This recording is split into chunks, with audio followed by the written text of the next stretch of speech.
ये चक्रीनुमा चीज क्या है? क्या ये फव्वारे के अंदर ड्रिलिंग हुई, नहीं हुई? ये चक्रीनुमा चीज स्टोर रूम के अंदर क्या कर रही थी? पूरी जो बातें हैं, पूरे जो आरोप हैं, इस पर मैंने विष्णु जैन से बहुत विस्तार से बात की है। एक एक सवाल जो आपके मन में आ रहा होगा वो उनसे पूछा है। विष्णु जैन हिंदू पक्ष के वकील हैं। सुनिए वो इस बड़े आरोप पर क्या बता रहे हैं कि क्या शिवलिंग से छेड़छाड़ हुई है या नहीं हुई है। और शिवलिंग से छेड़छाड़ को लेकर जो दावे किए गए हैं वो खुद विष्णु जैन जी ने किए हैं और इस वक्त विष्णु जैन जी हमारे साथ मौजूद हैं। विष्णु जी, आपका बहुत बहुत स्वागत टाइम्स नाउ नव भारत में, पाठशाला में। सबसे पहले तो आज जो आपने कहा उसको लेकर बड़ी चर्चा है, बड़ा शोर है। एक बार मैं चाहूंगा दर्शकों के लिए आप जरा क्लैरिटी दें कि आप जो कह रहे हैं कि शिवलिंग से छेड़छाड़ हुई, ये आप क्यों कह रहे हैं, किस आधार पर कह रहे हैं और कितना पुख्ता है आपका दावा? देखिए, जो मैं कह रहा हूं वो ऑन रिकॉर्ड ऑलरेडी प्रूव्ड है और उसी को मैं एक्सप्लेन कर देता हूं। यहाँ पे सबसे महत्वपूर्ण बात यह है कि जब 1936 में दीन मोहम्मद का केस हुआ था, तब की वस्तु स्थिति ये थी कि हिंदू उस समय जो आज मस्जिद का कोर्टयार्ड कहा जाता है, सो कॉल्ड मस्जिद का, उसके कब्जे में था। कालांतर में ऐसा हुआ कि ये भारी मात्रा में वहां नमाज पढ़ने आते रहे और हमें वहां से डिस्पोजेस कर दिया गया। एक एडवोकेट कमीशन गया था 30/7/1996 को भी, जो उस बैरिकेडिंग के अंदर नहीं जा पाया था। तो जब बैरिकेडिंग कर दी गई उसके बाद हिंदुओं को उस एरिया से पोजेशन से बाहर कर दिया गया और जितने देवी देवता थे उनका विग्रह भी बाहर बना दिया गया। हमें टोटली आउट ऑफ पोजेशन कर दिया। इनफैक्ट व्यास जी जो पूजा करते थे तहखाने में, उनको भी बाहर कर दिया गया। तो एडमिटेडली पिछले कम से कम कुछ नहीं तो 32 सालों से ये जो एरिया है वो एक्सक्लूसिवली मुस्लिम्स के पोजीशन में है। और जब एडवोकेट कमीशन साहब ने, जो मुस्लिम पक्ष के केयरटेकर हैं मस्जिद के, उनसे पूछा कि ये बताइए ये इसके अंदर 63 सेंटीमीटर का छेद कैसे है, तो उन्होंने बताया कि ये फव्वारा है। तो उन्होंने कहा ये फव्वारा चला के दिखाइए। तो उन्होंने कहा 12 साल पहले चलता था, फिर उन्होंने कहा 20 साल पहले चलता था। ये सारी बातें एडवोकेट कमीशन महोदय की रिपोर्ट में लिखी हुई हैं। तो मैं उस बात का जवाब दे रहा था एक इंटरव्यू में कि जब 63 सेंटीमीटर का छेद हुआ है तो वो कैसे हुआ। वो इन लोगों ने किया है कि वो एक्सक्लूसिवली इनके पोजीशन में था और उसमें एक चक्रीनुमा आकार की चीज डाली गई थी जो इस समय मस्जिद के स्टोर रूम में है, जिसको ये फव्वारा कहते हैं, क्योंकि वहां पे जो पानी था काफी ऊपर तक भरा रहता था और उसी को कुछ किसी तरह से यूज करने के लिए वो चक्री उसके ऊपर डाली गई थी। और वही सीमेंट का आकार आप देख रहे हैं। अगर आप एडवोकेट कमीशन की रिपोर्ट भी ध्यान से पढ़ेंगे तो उसमें स्पष्ट रूप से लिखा है कि शिवलिंग अलग है और उसके ऊपर जो 5 खाने बनाए गए वो अलग है, वो सेपरेट है, अलग से बनाए गए। तो इसीलिए जो 32 साल इस एरिया के एक्सक्लूसिव पोजीशन में था, ये उन्होंने इसको डैमेज करने की कोशिश की है, पहली बात। दूसरी बात, कुछ दिन पहले वो चक्री वहां से हटाए जाने की कोशिश की जा रही थी। सीआरपीएफ ने उसको रोक लिया है। वो इस समय मस्जिद के स्टोर रूम में, और जब हमारा कमीशन हुआ था तो मस्जिद के स्टोर रूम की भी वीडियोग्राफी, फोटोग्राफी कराई गई है। उस चीज की भी बात जब हम कमीशन की बात आएगी तब हम कोर्ट के सामने रखेंगे। जी विष्णु जी, ये जो आप चक्री कह रहे हैं, जो आप कह रहे हैं स्टोर रूम में है, उसको जरा डिफाइन कर सकते हैं दर्शकों के लिए? देखिए, वो जो शिवलिंग की तस्वीर इस वक्त सबने देख रखी है, जिसको आप कह रहे हैं कि शिवलिंग है, आपका दावा है, उसमें ऊपर एक कुछ गोल सी आकृति है जिसमें 5 खाने बने हुए हैं। आप उसको चक्री कह रहे हैं या कुछ और चीज है चक्री जिसको आप बता रहे हैं कि स्टोर रूम में? नहीं, इस 5 खाने के अलावा एक चक्री टाइप की चीज स्टोर रूम में रखी हुई है जो इन 5 खानों के ऊपर ये फिट करते थे और जिससे जो पानी है वो आसपास फेंका जाता था, जिसको ये फव्वारा कहते थे। पर सबसे इंपॉर्टेंट बात यहाँ पे मार्क करने वाली क्या है कि वो जो छेद है वो 63 सेंटीमीटर से ज्यादा नहीं गया है। और ये कोशिश इसलिए की गई थी कि शिवलिंग को आप एक फाउंटेन का रूप दे दें। और इसीलिए हमने ये बात कही सुशांत जी कि जो वजू खाने की नीचे की दीवार है उसको खोला जाए। इसीलिए हमने एप्लीकेशन दी है 82 गा की कि वो आर्टिफिशियल वॉल है उसको हटाया जाए। जो व्यास जी के सामने तहखाना है उसमें जो आर्टिफिशियल वॉल है उसको हटाया जाए कि हम यहाँ के नीचे जाके देख सके कि अगर ये फाउंटेन है तो उसका पानी कहां से आ रहा है, वाटर मैनेजमेंट सिस्टम कहां से है, किस तरह से फाउंटेन वर्क करता था, इसकी पावर कहां से जनरेट होती है, हर एक चीज हम इसको एग्जामिन कर लेंगे। और अगर वो शिवलिंग है तो वो कितने नीचे तक जा रहा है, उसकी लेंथ और ब्रेथ क्या है, हर एक चीज हमें पता चल जाएगी। पर सवाल ये है कि जब हम ये सारे सवाल पूछ रहे हैं, आज जब मैं आपसे बात कर रहा हूं, the moment we are talking, तब उसी समय मुस्लिम पक्षकार और मेरे भाई क्या कह रहे हैं कि ये केस ही नहीं चल सकता है। मैं तो एक बात कहना चाहता हूं आपके चैनल के माध्यम से बहुत जिम्मेदारी से, आर्कियोलॉजिकल सर्वे ऑफ इंडिया का डायरेक्शन ऑलरेडी हो चुका है और वो रस्तोगी साहब के केस में हो चुका है। सिविल जज सीनियर महोदय ने किया था, उसके अगेंस्ट मुस्लिम समाज के लोग अपील में गए हुए हैं। इलाहाबाद हाईकोर्ट ने उसको स्टे कर रखा है। अगर मेरी बात में सच्चाई नहीं है, अंजुमन इंतजामिया वहां पे भी पार्टी है, वहां पे एप्लीकेशन मूव करे और कहे ये स्टे वेकेट किया जाए, इस पूरे प्रेमाइसेस की एसआई सर्वे हो जाए और जांच हो जाए। नहीं विष्णु भाई, मैं ये फाउंटेन है। 7/11 के तहत इसको सुना जाना है, नहीं सुना जाना है, खारिज कर देना है, इस पर अभी आऊंगा। लेकिन पहले मुझे बताइए कि आप कह रहे हैं कि एक खांचे नुमा चीज थी जो अभी स्टोर रूम में है, जो उस शिवलिंग के ऊपर जो चीज नजर आ रही है उसके ऊपर लगती थी और उससे पानी जो है वो फेंका जाता था और कहा जाता था कि ये फव्वारा है। लेकिन अभी थोड़ी देर पहले, और मुझे याद है आपने मेरे साथ पहले भी इंटरव्यू में कहा है कि वहां पानी का कनेक्शन कोई नजर ही नहीं आया था, तो फिर उस खांचे नुमा चीज से पानी कैसे फेंकते थे? कोई नजर नहीं आता। तभी तो नहीं, जो ये ऊपर वजू खाने में पानी भर देते थे, ऊपर तक पानी भरते हैं, वो 3 फीट का वजू खाना है, ऊपर तक पानी भरते हैं, उसी चीज को सर्कुलेट करने के लिए चक्री लगाई गई थी। कोई और 63 सेंटीमीटर से ज्यादा छेद नहीं है। तो इसीलिए हम ये कह रहे हैं कि अगर ये फाउंटेन होता, ये उस ढंग का फाउंटेन नहीं है जो ये कह रहे हैं, ये उस ढंग का फाउंटेन नहीं है। एक शिवलिंग के ऊपर इन्होंने उसको थोड़ा सा डैमेज करके, छेद करके, उसमें ये 5 खाने का आकार बनाया था, जिसके ऊपर चक्री रखते थे, जो 12 साल पहले या 20 साल पहले काम करती थी, अब वो काम नहीं करती है, और वो उठा के इन्होंने अपने स्टोर रूम में फेंका। लेकिन विष्णु भाई, इसमें फिर लोगों के मन में एक प्रश्न ये आएगा, विष्णु भाई, लोगों के मन में प्रश्न ये भी आएगा कि जब वो जो आप कह रहे हैं 63 सेंटीमीटर का छेद किया गया और उसमें नीचे कहीं पानी का कनेक्शन नहीं है और पानी जो है वो ऊपर चक्री से ही फेंका जाना है, तो फिर वो छेद क्यों किया गया? यही तो मैं बता रहा हूं कि उस शिवलिंग को छुपाने के लिए, उस शिवलिंग को ये कहने के लिए कि ये फव्वारा है, इसके लिए वो छेद किया गया था। पर जब हमने वहां पे अपने कमीशन के दौरान जाके देखा तो बाकी काफी बड़ा भव्य स्वरूप उस शिवलिंग का हमें दिखा और ऐसा भी लगा कि वो शिवलिंग नीचे तक जा रहा है। और इसीलिए एडवोकेट कमीशन महोदय का मैंने ध्यान आकृष्ट किया, ये कहते हुए कि जो पीछे की वॉल है उसको हटाया जाए और जो व्यास जी के सामने की वॉल है उसको हटाया जाए।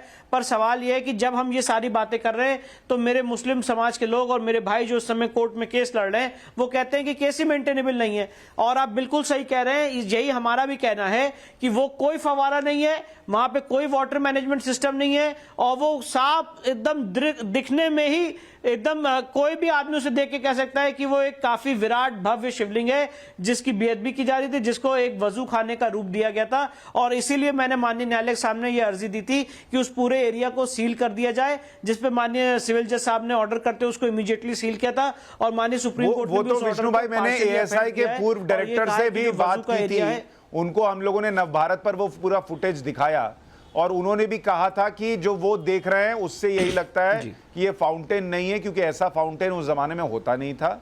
और दूसरा कि देखने में ये शिवलिंग लग रहा है। और तीसरी उन्होंने इंपॉर्टेंट बात कही थी कि जो भी चीज ऊपर दिख रही है वो ऊपर से रखी गई है, ऊपर से फिक्स की गई है, ये लग रहा है। ये 3 बातें एएसआई के पूर्व डायरेक्टर ने कही थी। लेकिन मुझे एक और बात बताइए, क्योंकि आज सारी चर्चा देश भर में ये हो गई कि शिवलिंग के अंदर ड्रिलिंग की गई। आप कह रहे सबूत के तौर पर स्टोर रूम में एक खांचा है, इसके अलावा कोई और सबूत है जो ये बता दे कि हाँ अंदर ड्रिलिंग हुई, ये छेड़छाड़ हुई और कब हुई, इसको लेके भी कोई जानकारी है आपके पास? यही मैं बता रहा हूं कि जब एडवोकेट कमीशन महोदय ने इनसे पूछा था, जो वहां के केयरटेकर है, कि ये फव्वारा कब बनाया गया, तो उन्होंने कहा 12 साल पहले, फिर कहा 20 साल पहले। ये एडवोकेट कमीशन की रिपोर्ट में लिखा हुआ है, ये मेरे वर्ड्स नहीं है, ये एडवोकेट कमीशन की रिपोर्ट में लिखा है कि शायद 12 साल पहले किया था या 20 साल पहले किया था। तो ये तो इस समय अब एग्जामिन होगा कि इन्होंने इसमें कब छेद किया था और उसको कैसे कन्वर्ट करने की कोशिश की थी। पर टू आंसर योर क्वेश्चन, इस छेद के अलावा, इस एडवोकेट कमीशन की रिपोर्ट के अलावा, उनकी गवाही के अलावा और जो चक्री वहां मिली है, इसके अलावा हमारे पास कोई एविडेंस नहीं है। और इसीलिए हमने मांग की है कि नीचे जो दीवार है उसको हटाया जाए और जब दीवार खोलेंगे तब पता चलेगा कि ये शिवलिंग कितना बड़ा है और सबके सामने सच आएगा। 7/11 पर मामला फंसा हुआ है, आपको लगता है कोर्ट 7/11 को मानेगा? इसको, इस केस की मेंटेनेबिलिटी नहीं है ऐसा कोर्ट मानेगा? क्योंकि अभी मथुरा मामले में हमने देखा कि वहां कोर्ट ने कह दिया कि 91 का एक्ट वहां नहीं लगता। बिल्कुल सही कह रहे हैं। देखिए, मुझे लगता है इस तरह के मामलों में जहां पे इतनी भारी मात्रा में इतनी अच्छी ड्राफ्टिंग की गई है, ये 7/11 के परव्यू में भी आता है। क्योंकि 7/11 का, सुशांत जी, बड़ा सेटल्ड लीगल प्रिंसिपल है कि इस समय मुस्लिम साइड का डिफेंस नहीं देखा जा सकता है। और ये आज मुस्लिम साइड ने स्वयं बहस की है कोर्ट में कि मुस्लिम साइड का डिफेंस नहीं देखा जाता है, सिर्फ और सिर्फ प्लेंट एवरमेंट देखा जाएगा। जो मैंने 41 पैरा का प्लेंट दिया है सिर्फ और सिर्फ उसी को पढ़ा जाएगा और उसको पढ़ के ये बताया जाएगा कोर्ट को कि क्या इससे कॉज ऑफ एक्शन बनता है कि नहीं बनता है, और दूसरा क्या ये किसी लॉ से बार्ड है। तो आज उन्होंने 12 पैरा तक पढ़ा है, काफी धीरे धीरे टेस्ट मैच की तरह। तो मुझे लगता है आगे आने वाले समय में 2 घंटे में आज उन्होंने 12 पैरा पढ़े हैं, आगे आने वाले समय में और 10, 15, 20 पैरा पढ़ेंगे, फिर एक दिन में और थोड़े से पैरा पढ़ेंगे, तो 3 दिन में उनकी सुनवाई खत्म हो जाएगी और हमारा प्लेंट देख ले। मैं तो आपसे ये कहता हूं कि आप अपनी इस पाठशाला के कार्यक्रम में हमारा प्लेंट चलाएं और 7/11 का प्रोविजन सामने रखें और देख लें कि क्या ऐसी कोई बात ऐसी लिखी है जो हमने, क्या ऐसी कोई चीज है जो हमने ना लिखी हो। क्योंकि 7/11 में यही देखा जाता है कि क्या आपने कोई कॉज ऑफ एक्शन डिस्क्लोज किया है। जब हमने वहां पे स्पष्ट रूप से अपने प्लेंट के पैरा 6 में लिखा है, पैरा 5 में लिखा है कि ये संपत्ति देवता में विराजमान करती है, हमने अपने प्लेंट में स्पष्ट रूप से लिखा है कि हिंदू पब्लिक वहां पे दर्शन पूजा करती आ रही थी, हमने अपने प्लेंट में स्पष्ट रूप से लिखा है कि ये 5 औरतें मूर्ति पूजक हैं और वहां पे मूर्ति पूजा की इजाजत मान रही है, हमने अपने प्लेंट में स्पष्ट रूप से लिखा है कि भगवान गणेश, शिव जी और सारे आइडल्स की हम पूजा करना चाहते हैं, विजिबल इनविजिबल देवताओं की पूजा करना चाहते हैं। हमने अपने प्लेन में स्पष्ट रूप से लिखा है कि वहां पे एक मंदिर तोड़ा गया, हमने अपने प्लेन में स्पष्ट रूप से लिखा है कि ये संपत्ति देवता में विराजमान हो गई। तो आप प्लेट को ही देखना है और मुस्लिम साइड का भी यही कहना है कि प्लेट को देखना है, किसी और डॉक्यूमेंट को नहीं देखना है। भाई इसमें एक चीज और है, गुजारिश की थी, आपने तो सब कुछ लिखा है, रिपोर्ट भी देखी है, तो उन्होंने कहा सुप्रीम कोर्ट ने जो कहा कि 91 का एक्ट जो है वो सच जानने से नहीं रोकता है, ये भी अपने आप में बहुत बड़ा एक संदेश था कि ये मामला किधर जाएगा। लेकिन मैं एक चीज और कह रहा हूं, मैं 7/11 के लिहाज से कह रहा हूं, एक चीज और बताइए। कई बार इस पे चूंकि हमने बहुत डिबेट की, मैं अमूमन सबसे पूछता हूं, कोई जवाब नहीं दे पाता चूंकि आप इस मामले से जुड़े हुए हैं। हिंदू पक्ष इतिहास के पन्ने दिखा रहा है, हिंदू पक्ष एक एक सबूत दिखा रहा है, अंदर क्या मिला वो दिखा रहा है, क्या और साक्ष्य है वो दिखा रहा है। साथ ही मैंने तो 1965 का वो भी दिखाया ऑर्डर जो यूपी सरकार ने छपवाया था, जिसमें कहा मंदिर तोड़कर मस्जिद बनाई गई थी, वो भी दिखा दिया। लेकिन मुस्लिम पक्ष ने सबूत के तौर पर कुछ रखा है कि यहां मस्जिद के अलावा कुछ नहीं था, या सिर्फ सारी लड़ाई इस बात की कि 91 का एक्ट, 91 का एक्ट, 91 का एक्ट। देखिए, चाहे बाबरी मस्जिद का केस हो, चाहे कृष्ण जन्मभूमि का केस हो, चाहे ये केस हो, एक ही चीज रही है उनकी, एक ही चीज बताने की कि यहां पे हम नमाज पढ़ते चले आ रहे हैं और ये हमारी मस्जिद। कब से मस्जिद है नहीं पता, और कब से नमाज पढ़ते आ रहे हैं नहीं पता। अब देखिए, सबसे बड़ी विडंबना कि आपने बड़ा अच्छा सवाल पूछा है, मतलब आपने, सुशांत जी, बहुत अच्छा सवाल पूछा है आपने। देखिए, मुस्लिम पक्ष ने आज तक कोई डॉक्यूमेंट ही नहीं फाइल किया। अभी तो वो हमारे जो डी होता है, हमारा जो गोल पोस्ट होता है, वहां पे लड़ाई कर रहे हैं कि आपका केस नहीं चल सकता, आपका केस नहीं चल सकता, मेंटेनेबल नहीं है। अब जब, और सिर्फ मेरा केस नहीं, विजय शंकर रस्तोगी जो बनारस के बहुत ही सीनियर वकील हैं, उनका मैं बहुत सम्मान करता हूं, उन्होंने 1991 में केस डाला था। 30 साल से वो केस पेंडिंग है इसी ग्राउंड पे कि places of worship act apply होता है कि नहीं होता है। पहले सिविल जज साहब ने उसको खारिज किया, डिस्ट्रिक्ट जज साहब ने वही व्यू लिया जो बात हम करते हैं कि धार्मिक स्वरूप तय होगा और वो एविडेंस के दौरान होगा। 1996 से पिछले 30 साल से वो केस इलाहाबाद हाईकोर्ट में पेंडिंग है। तो आज तक मुस्लिम पक्ष ने मेरिट पे तो अपना केस ओपन ही नहीं किया, कोई जवाब नहीं दाखिल किया, कोई प्रूफ नहीं दाखिल किया। उनकी क्या थ्योरी है, वो क्या मानते हैं, मस्जिद कब बनी, किसने बनाई, क्या मंदिर तोड़ के बनी कि नहीं बनी, कुछ नहीं, सिर्फ और सिर्फ डोमिनेशन की टैक्टिक्स है। और ये पता है क्यों है सुशांत जी? सुशांत जी, ये पता है क्यों है? ये इसलिए है कि कारगिल वॉर में, अगर आप जानते होंगे, तो एक प्रिंसिपल था कि जो लोग टॉप पे बैठे, हिल पे टॉप पे बैठे होते हैं, उनका अगर वो वहां से फायरिंग करते तो हमारे 10 जवान मरते थे, उनका 1 जवान मरता था। जो रेशियो था वो 10:1 था।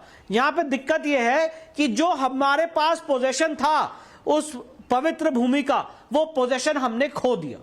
इसीलिए आज ये समय लग रहा है। आज अगर हम पोजीशन में होते तो आज ये केस फाइल कर रहे होते।